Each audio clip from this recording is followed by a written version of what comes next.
আমি ইন্ডিয়ার জীবন কেড়ে নেব, আমি মোদির জীবন কেড়ে নেব, আমি যোগীর জীবন কেড়ে নেব, আমি আরএসএস এর জীবন কেড়ে নেব, আমি সমস্ত উগ্রবাদী হিন্দুত্বের জীবন কেড়ে নেব। আমি বাংলাদেশের মধ্যে একজনও হিন্দুত্ব উগ্রবাদী একটা সন্ত্রাসীকে রাখবো না, একজনকেও বাংলাদেশের মধ্যে জীবিত থাকতে দেব না। আমি মরার জন্য আসি নাই, আমি প্রাণ নেওয়ার জন্য আসছি। আমি এখানে মারার জন্য আহ্বান জানার জন্য আসছি, আমি এখানে মরার জন্য আসি নাই। আমি এখানে আসছি আপনাদেরকে করব, আপনাদেরকে চড়াবো, আপনাদেরকে দেবো। বলে দিলাম, হিন্দুদেরকে যেখানে পাবেন সেখানেই পুঁতে ফেলবেন, সেখানেই মেরে ফেলবেন। বাংলাদেশে যে পরিমাণে লক্ষাধিক হিন্দুরা রয়েছে তারা বাংলাদেশে কোনো রকমের পূজা করতে পারবে না, কারণ বাংলাদেশ একটা সংখ্যাগরিষ্ঠ মুসলিম দেশ। বাংলাদেশ সংখ্যাগরিষ্ঠ মুসলিম দেশ এবং শুধুমাত্র হিন্দুত্ববাদের যে পূজা পার্বণ এগুলোই না, হিন্দুরা যে বিভিন্ন রকমের চক্রান্ত করে এটা কেবল বাংলাদেশে না, এটা সারা বিশ্বে প্রমাণিত।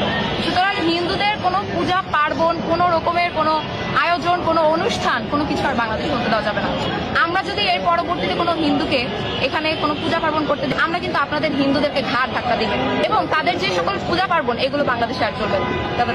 আমার মনে হচ্ছে তাদের আসলে শুধু একটা ভূতে লাগছে, তারা নিজেরাই চাচ্ছে বাংলাদেশ থেকে যেন মানুষ ক্ষিপ্ত হয়ে তাদেরকে লাথি মেরে ভারতে পাঠিয়ে দেয়। আমাদের এখানে হিন্দু মুসলমান কোনো দাঙ্গা কিংবা কোনো গন্ডগোল মারামারি পেটাপেটি নেই, আমরা একই সঙ্গে চলাফেরা করি।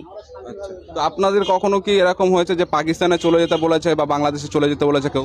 কই এরকম আমাদের কানে আসেনি, গুজব কথায় কান দিলে হবে?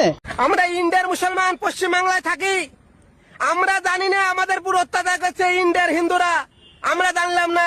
আর তোমরা বাংলাদেশ থেকে সব খবর পেয়ে যাচ্ছ না, অত্যাচার হচ্ছে এখানে, অত্যাচার। ভণ্ডামি করবে না, ভণ্ডামির একটা সীমা আছে, বুঝলা?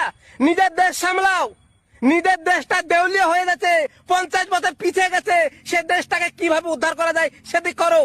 ব্যাংকে টাকা পাওয়া যায় না, ওদিকে না দিয়ে ভারতের পিছিয়ে লেগে থাকলে হবে না, বুঝলা? হ্যাঁ, আমরা বলেছি যে আমরা খেতে পাচ্ছি না, আমরা খেতে দাও বলেছি, এত দরদ কিসের? বাংলাদেশে মুসলমান নাই, সব হিন্দু হয়ে গেছে। বাংলাদেশের মুসলমান উপর নজর দাও, তারা খেতে পাচ্ছে না, খেতে দাও। দরদ না?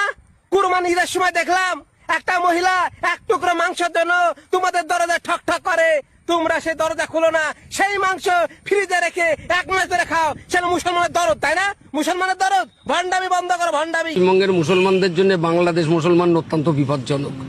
তারা ধাপে ধাপে এমন কিছু করে যা পশ্চিমবঙ্গে তারা ওখানে উল্টোপাল্টা করে, আর পশ্চিমবাংলার বাঙালি মুসলমানদের তার খেসারত গুনতে হয়। এই জন্য আমি বাংলাদেশের মুসলিম ভাইদেরকে বলবো, এখানকার সম্পর্কে কোনো মন্তব্য করতে গেলে অথেন্টিক জেনে বুঝে পড়াশুনো করে বুঝে সুঝে মন্তব্য করা ভালো। কোথায় ফেসবুকে কি হলো আর ওরা সেখানে মন্তব্য করলো, এই আলটালটা বাংলাদেশের এই আলটপকা মন্তব্যের জন্যই মনে হয় এখানকার মুসলমানদের অনেক বিপদ হয়। এ ব্যাপারে আমি বাংলাদেশি ভাইদেরকে আরও সতর্কতা অবলম্বন করার জন্য